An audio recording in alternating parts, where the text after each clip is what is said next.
Quelle est donc cette silhouette que l'on aperçoit au loin sur l'océan? Une femme. Une femme vient de surgir, nue de l'écume. Ses cheveux sont une rivière d'or. Ses yeux étincellent tels des étoiles. Ses formes figurent la perfection même. Sa peau est blanche comme l'écume. Aucun mortel, aucune déesse ne l'égale en beauté. Et parce qu'elle vient de cette écume, que les Grecs appellent Aphros, on la nommera Aphrodite. Aphrodite. Malheureusement, cette absolue beauté est marquée du sceau de l'ambiguïté. Car si sa grâce rayonnante, son sourire parfait enchante les âmes, sa naissance violente incite à une sexualité débridée. Souvenez-vous, depuis des milliers d'années, Gaïa, la Terre, est prisonnière. Prisonnière de son époux, Ouranos, le ciel. Pas un seul instant, depuis le premier matin du monde, il n'a accepté de se séparer d'elle.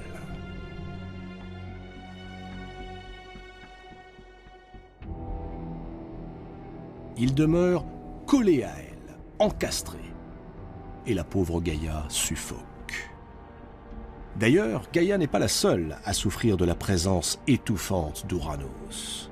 Ses enfants aussi. À chaque fois qu'ils tentent de quitter le giron de leur mère, Ouranos les repousse et les rejette sans ménagement.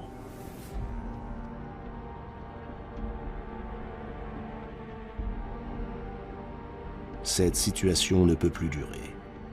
Dans un grand cri, Gaïa ordonne à ses enfants de se retourner contre leur père. Qu'ils l'en débarrassent, qu'ils le tuent, peu importe. Mais aucun des enfants de Gaïa n'ose affronter Ouranos. Personne. Sauf le plus jeune d'entre eux, Cronos. Sa mère lui a confié en secret une arme redoutable, une faucille taillée dans le silex. Tapi dans l'ombre, Cronos attend. Il attend l'instant où Ouranos, son père, jamais rassasié, vient s'unir à Gaïa. Lorsqu'il arrive, Cronos, sans hésiter, saisit le sexe de son père, le tranche d'un coup sec et le jette dans la mer. Du sexe mutilé d'Ouranos s'écoulent des torrents de sang et de sperme qui dérivent à la surface des flots, se marient à l'écume et bientôt la fécondent. Aphrodite est née de cette union si singulière. Aphrodite inspirera autant l'amour du cœur que l'attirance des corps. Elle sera à la fois la déesse qui favorise les mariages et celle qui pousse les hommes et les femmes, même mariés, aux pires folies érotiques. Elle conduira les mortels vers toutes les voluptés et tous les excès.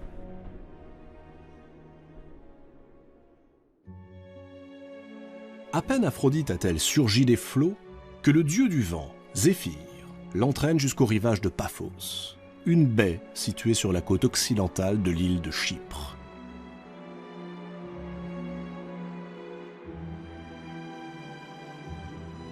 Zéphyr confie Aphrodite aux Heures, ces divinités bienveillantes qui personnifient les 4 saisons, afin qu'elle se charge de son éducation.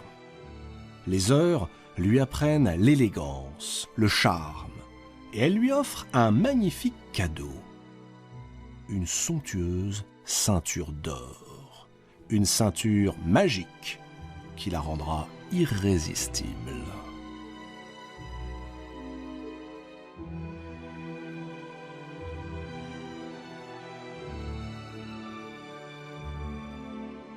Voilà Aphrodite, prête. Le temps est venu de la présenter au cercle des dieux. Lorsqu'Aphrodite fait son entrée sur l'Olympe, l'assemblée se lève et la proclame à l'unanimité déesse de la beauté et de l'amour. Zeus déclare que pareille splendeur ne peut rester seule. Il lui faut un mari. Prenant tout le monde de court, Zeus désigne le plus improbable des prétendants, son fils Héphaïstos, le dieu des artisans et des forgerons. Héphaïstos, le boiteux de Lemnos, le plus laid de tous les dieux. Si laid qu'à sa naissance, sa mère, Héra, dégoûtée, s'en était débarrassée en le jetant du haut de l'Olympe.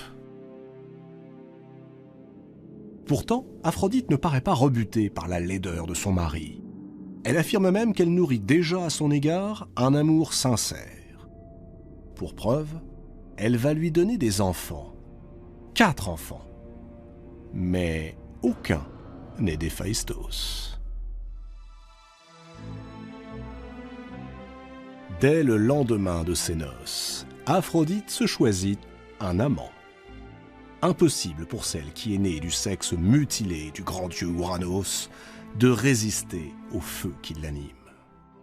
Son amant est le portrait opposé d'Héphaïstos. C'est Arès, le dieu de la guerre. Il est grand, il est beau, il possède un physique d'athlète.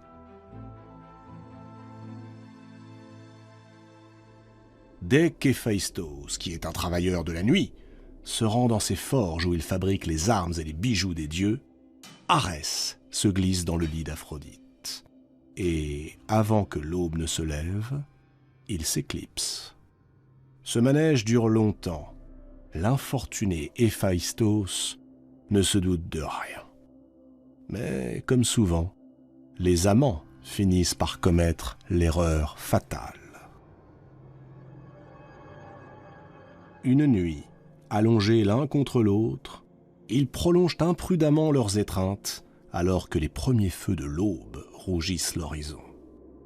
Or, l'aube, c'est le moment où Hélios, le dieu du soleil, quitte sa chambre de l'Olympe pour entreprendre le grand voyage qui le mène de l'Orient à l'Occident.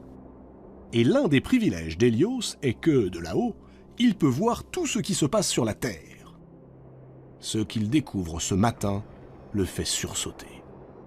Aphrodite et Arès enlacés dans le lit d'Héphaïstos.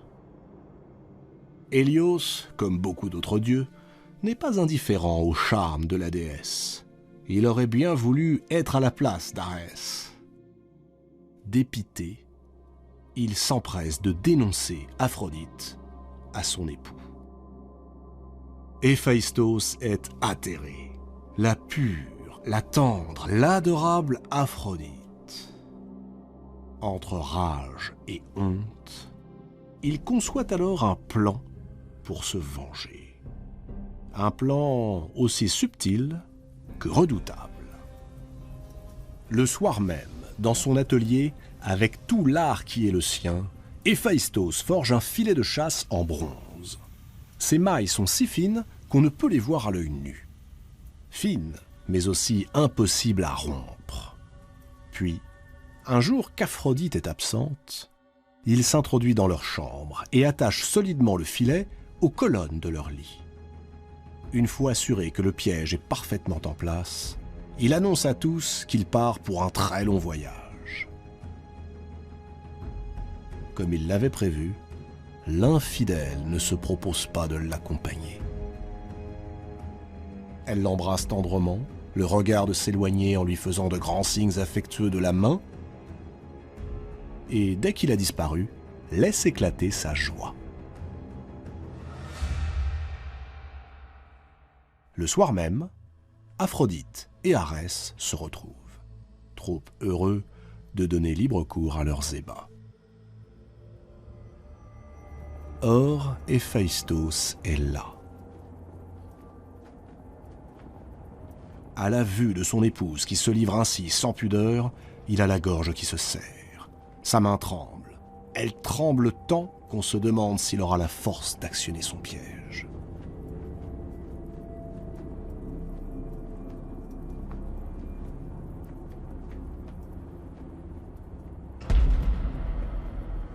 Voilà les deux amants prisonniers des mailles de bronze.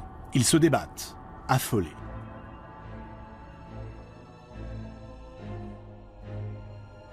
Héphaïstos ameute alors tout l'Olympe et invite les dieux et les déesses à constater l'adultère ainsi que son déshonneur.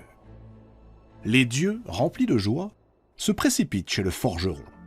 Il faut dire qu'Arès et Aphrodite, empêtrés dans ce filet, offrent un spectacle des plus humiliants. Les dieux ricanent, les moqueries fusent. Apollon donne un coup de coude à Hermès et lui chuchote « Avoue que tu ne serais pas mécontent d'être à la place d'Arès. » « Bien sûr, réplique Hermès, et même s'il y avait eu 3 filets. » Poséidon, qui ne perd rien de la scène, est tout aussi subjugué qu'Apollon et Hermès à la vue du corps dénudé d'Aphrodite. Il fait mine de compatir, mais il intervient auprès d'Héphaïstos pour que soient délivrés les deux amants. Héphaïstos accepte, à la condition que tous deux soient exilés de l'Olympe. Et il prévient d'un air sombre que s'ils ne tiennent pas leurs engagements, c'est Poséidon lui-même qui devra prendre leur place sous le filet. Zeus, impatient d'en finir avec ce qu'il considère comme une affaire ridicule, accepte la proposition de son frère, Poséidon. L'affaire est entendue. Arès, libéré, s'exile en Thrace. Quant à Aphrodite, la mésaventure qu'elle vient de vivre ne semble pas l'avoir troublée outre mesure. Libérée à son tour, elle décide de repartir vers Chypre.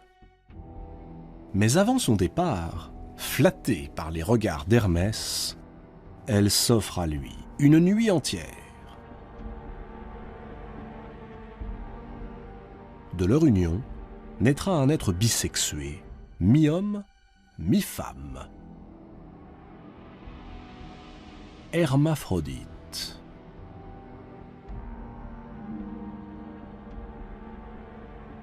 Mais Aphrodite a été humiliée. Et elle aussi entend bien se venger.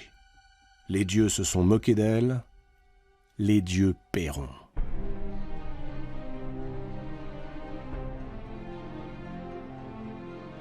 Sur l'Olympe, Aphrodite sème partout les graines de l'infidélité. Dévaste les cœurs, brise les couples. Et n'hésite pas à priver d'amour les uns, ou au contraire, à rendre les autres fous de passion.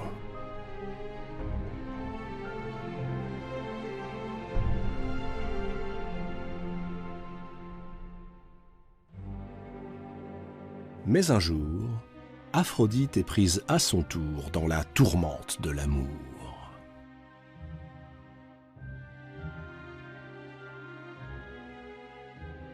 Une rencontre imprévue bouleverse sa vie à jamais.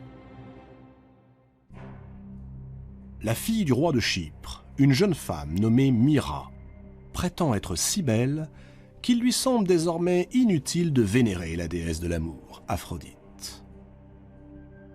Piquée au vif, la déesse de la beauté décide de la punir de ce blasphème. Elle inspire à l'insolente Mira une passion dévorante pour son propre père. Mira, égarée par le désir, entre un soir dans le lit de celui-ci. Leur union dure 12 jours et 12 nuits, pendant lesquelles le père, envoûté par Aphrodite, ne reconnaît plus sa fille. Au matin du 13e jour, le père découvre avec effroi dans quel piège sa fille l'a attiré. Il dégaine son épée et supplie les dieux de lui pardonner ce qu'il va faire. Tuer sa fille et se supprimer, balayant ainsi la souillure qui a déshonoré sa maison. Affolée, Mira prend la fuite. Elle court jusqu'à la forêt. Mais son père, malgré son âge avancé, court plus vite encore. Comprenant qu'elle est perdue, Mira se laisse tomber à terre et implore Zeus de la sauver.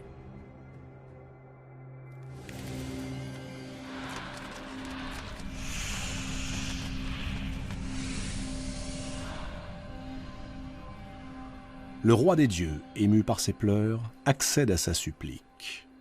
Il la change en un arbre qui l'enracine sur place.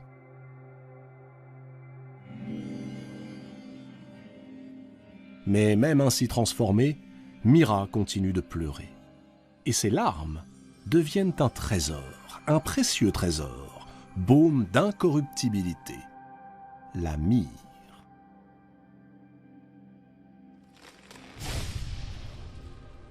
Neuf mois plus tard, l'arbre se fend en deux, et un enfant au teint splendide en sort. Adonis.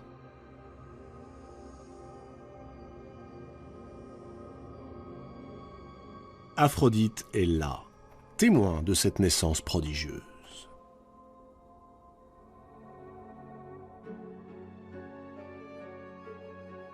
Ce garçon, Adonis, est une pure merveille. Aphrodite brûle déjà de passion pour lui. Adonis sera son amant. Il sera à elle, rien qu'à elle. Mais en attendant qu'il grandisse, il faut le mettre à l'abri des autres mortels, et aussi des déesses. Aphrodite confectionne avec soin un grand berceau qu'elle décore de fleurs. Elle y dépose le nourrisson et va le confier à Perséphone, la reine des enfers. Elle se dit que sous terre, le bel enfant ne risque pas d'être séduit. Et lorsqu'il aura atteint l'âge des premières amours, elle n'aura plus qu'à venir le chercher. Mais à la vue du garçon, Perséphone, elle aussi, est troublée. Tellement troublée qu'elle décide de garder l'enfant pour elle. Elle l'élève en le cajolant, lui prodiguant une tendresse bien plus que maternelle.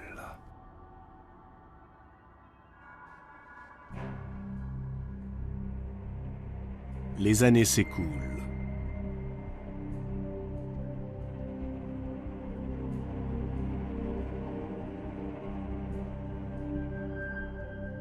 Aphrodite revient auprès de la reine des enfers, et comme convenu, lui réclame Adonis, devenu un magnifique jeune homme.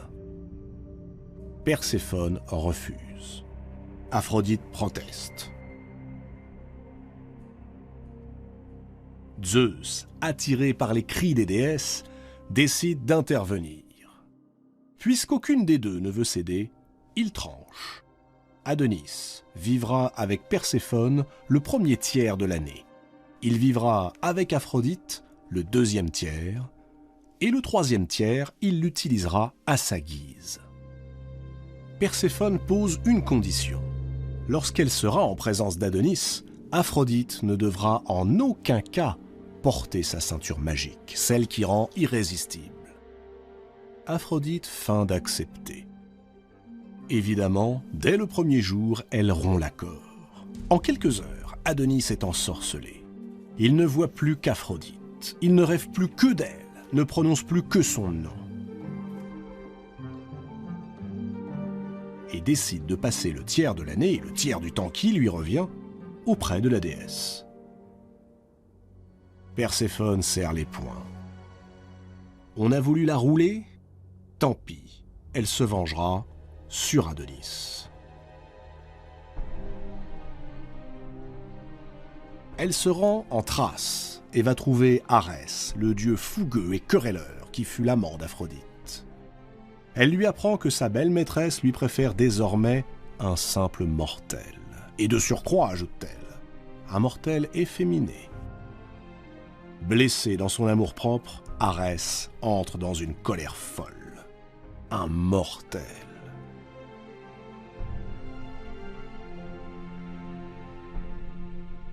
Le lendemain, alors qu'Adonis se promène dans un bois sauvage, voilà que fonce droit sur lui un énorme sanglier.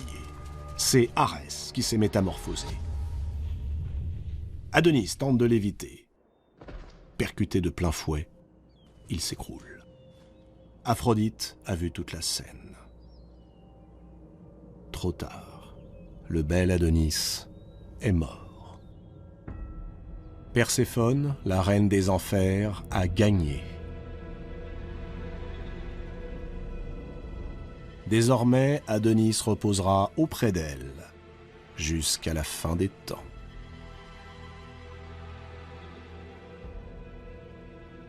Aphrodite ne se remettra jamais de la perte de son premier et dernier amour.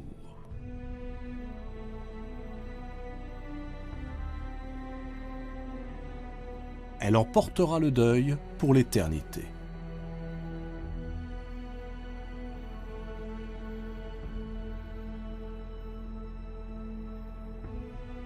Si le charme d'Aphrodite agit sur les hommes et les dieux, les déesses, elles, sont agacées par son comportement. Elles sont jalouses aussi. Elles ne portent pas vraiment Aphrodite dans leur cœur. Un jour, la dispute éclate.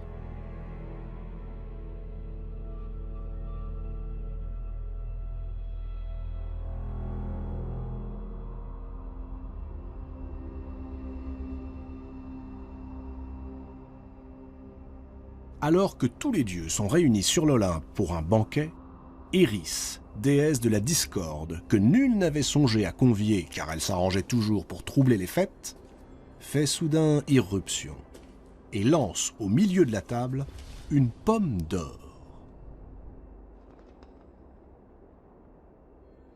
Sur cette pomme figure une curieuse inscription « À la plus belle ». Tous les regards se tournent naturellement vers Aphrodite. Elle est prête à se lever pour récupérer la pomme. Mais deux autres déesses se dressent en même temps. Héra, épouse de Zeus, et Athéna, fille de Zeus. Des trois déesses, laquelle sera déclarée la plus belle?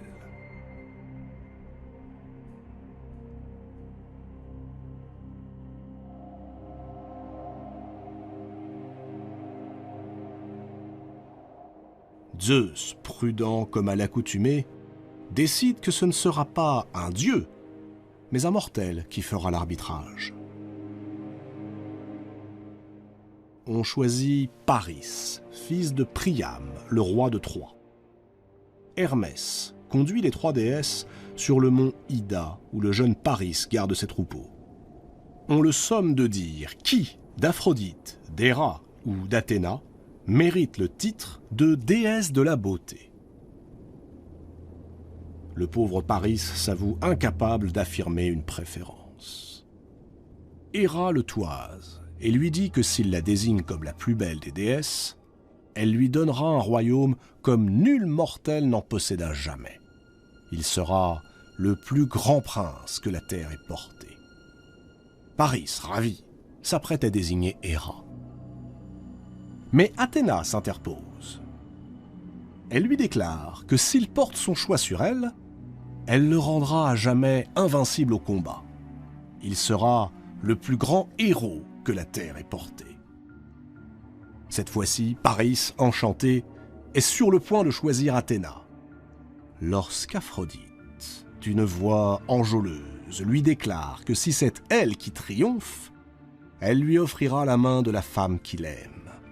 La belle Hélène de Sparte, aujourd'hui promise à un autre que lui. Il sera le plus grand amant que la terre ait porté. Cette fois, Paris, sans hésiter, prend la pomme et l'offre à Aphrodite.